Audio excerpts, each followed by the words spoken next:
kakati kyogenda okukola tugenda munsi bamukubireko kati genda kumala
yange bagifiirako simanyi nange bagisanga eriko domesticals eriwadde gye waliwo nagitaddewa ng'egenda zikira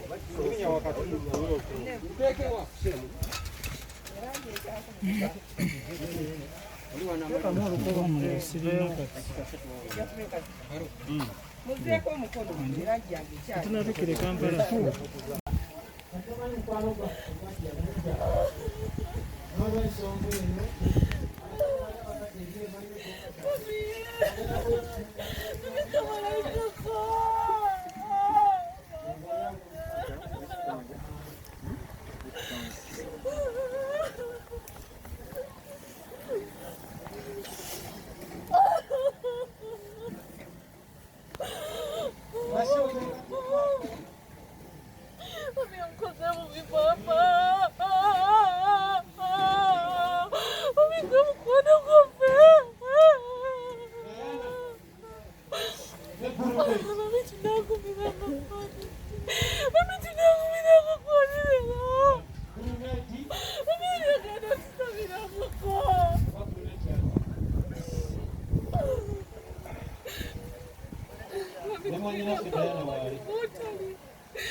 tulina kuguma kuba ensi kati getutambuliramu omuntu omuziika mu bubba mu nkukutu naye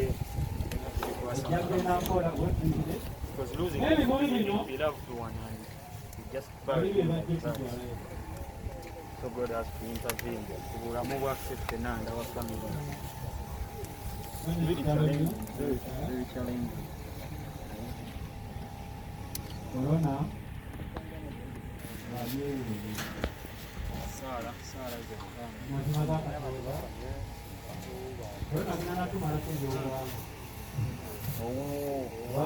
ojjanjabye nako ate n'otajjamu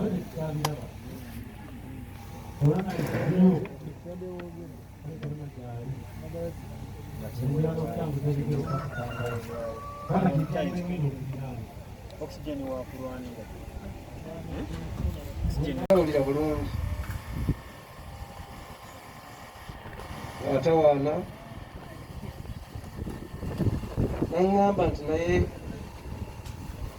saala nga ninga awulira signs ezitali eza covid nemubuuza lwaki naŋŋamba nti ekisooka abadde mwegendereza nnyo okuwuliriza amateeka ga covid era nga ffe bwe tuva ebweru akugamba nti jjamu engattuzo jjamu engoyezo byonna bireke ebweru oyingire mu nju ng'omaze okukola ki beera obukosi bigadde amateeka ge nga tugagondera naŋŋamba nti ekisooka bagamba nti covid oba towunyiriza bulungi ekyokubiri bagamba nti oba tolina test oli ekintu tekiwuliriza towoomerwa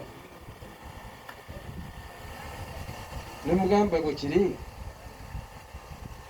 naŋŋamba ye naye ennaku ez'essatu okuva mu kitanda bimukalubiriza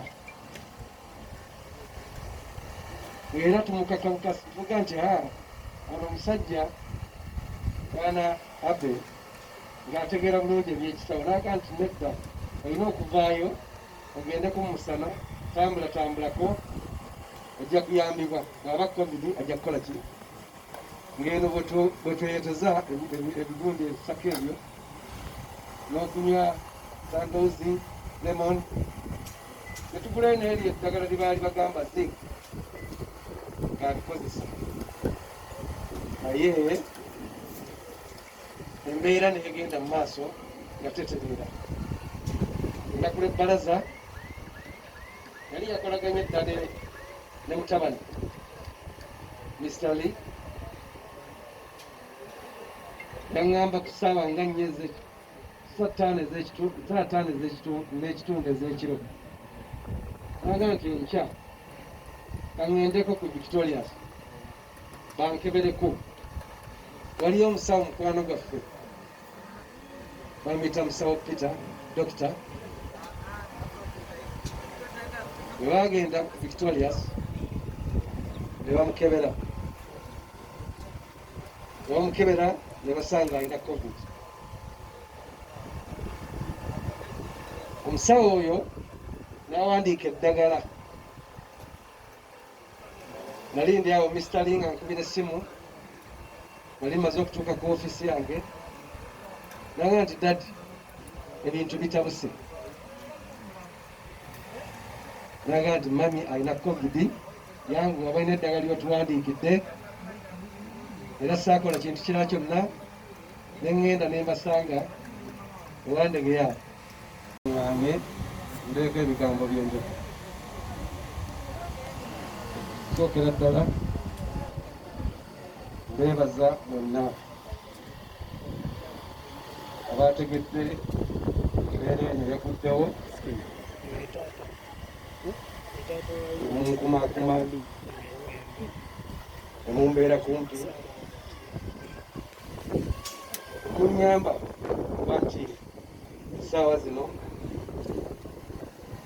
nsobola okuba nti nyimiridde wano okwogera ebigambo ebisiibula mukyala wange. Bakama bange bano bayogedde wano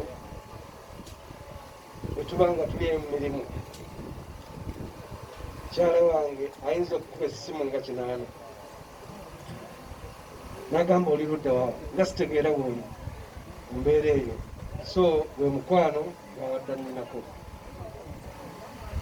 Mukazi wange adanjagala nnyo era ngenda musuwa.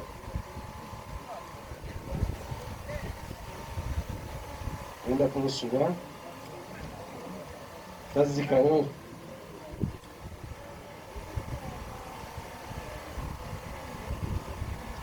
Naye Katonda nga bwali omulamu, nange nsaba ekisa kya Katonda kimulondoolenga yonna, kimukuume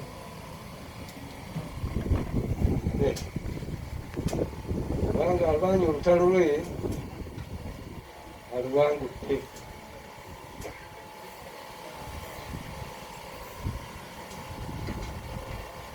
Ebigambo siyinza kubisengeka nga bwe biri, naye mujja kunsonyiwa byogere nga bwe biba bizze, kubanga kati sinze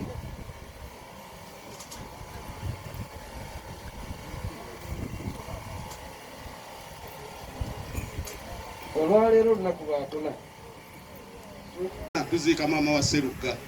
Leero tuli wano, enkya tuddayo Mityana. Muvubuka muto tawezezza na myaka 3 Brian, naye obulwadde bumukoze eki bumututte.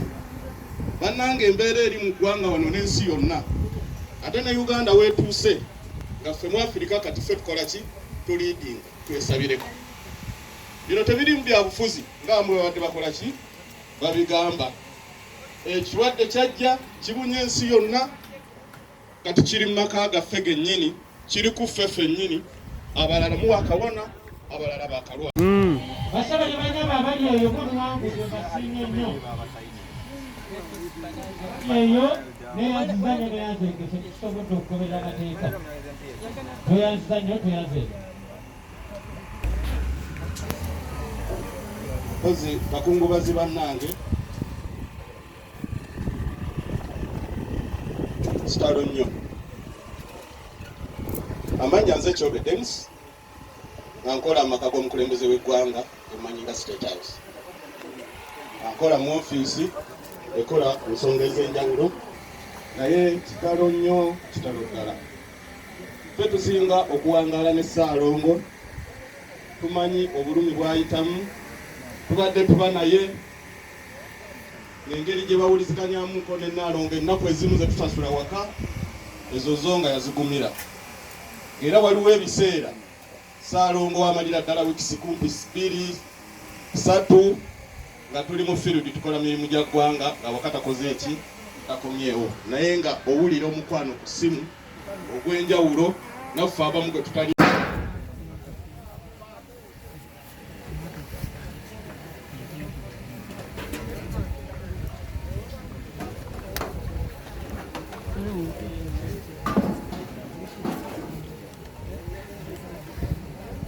Talonye okufiirwako mama waffe. Talonye mama wange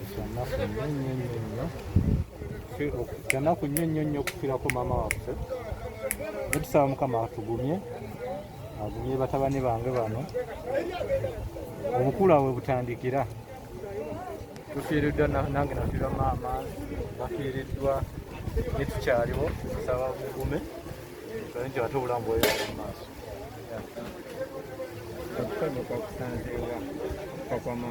Okufa kwa maama actually nabadde nva ggulu wa mukama waffe, nembiraba ku social media amangu ddala nenkubirako ono omwami Bobby nakinkakasa nti omukulu afudde. ogezaako okulaba nti nenkikwatiramu wamu mbadde nyina gye ngenda okutravolinga nembisazaamu era eggulu nabaddeko nab'ekiro mulumbe wakenansana neleero neŋŋamba kanzije tuziike maama kubanga abadde maama waffe si bwabano wabula abadde maama waffe ffenna mukyala abadde talina buzibu enkwatagana yo ne mami ebadde eki enkwatagana yange ne mami misitali yamuintroducingako nebitwalimu kacyankalano kali yabibeeramu nnyo ne bano banjulira kyobalaba waali ngawulira naye alina obulumi kitegeera naye ngaebyakatonda bibibeera nitwesonyiwa era naye nitubeera nga tusigala tuwuliziganya ng'amaama so ebyo byaggwawo naye tusigala nga twogera wabeerawo embeera eriwo yonna tukwataganirako wamu kyobola kinnumye nnyo nsobodde okubeerawo kyosinga okwenyumiriza mu baana bano abaana bano maama waffe oyo yabakuza bulungi era kinsanyudde nti nebenzize wano era bakyalina respect eri gye bampanga bakyalina respect gye waaba abantu so sincerely speaking sina kyamaanyi kyenyinza kwogera kubanga tuli mukulumwa naye nga ebirungi bingi omuntu akulabira yayinza okugamba nti yegwe omu ku bagood fathers babana kiki oba mubaka ki oyinza okubawa mu mbeera bweti nze kyenyinza okubawa era mbasuubiza nze wendi wabeerawo ekintu ekiganye oba kyokwebuuzaako oba embeera yonna nga tubadde tukola emabega essimu zange baziyina wadde zikyuka naye era baziyina ate ekyokubiri mbasaba bagume kubanga kati bafuse basajja kitegeera bobe mugume maama agenza alumye olulimbi lwe nammwe mulime olwammwe wakyamaanyi kizikuzaako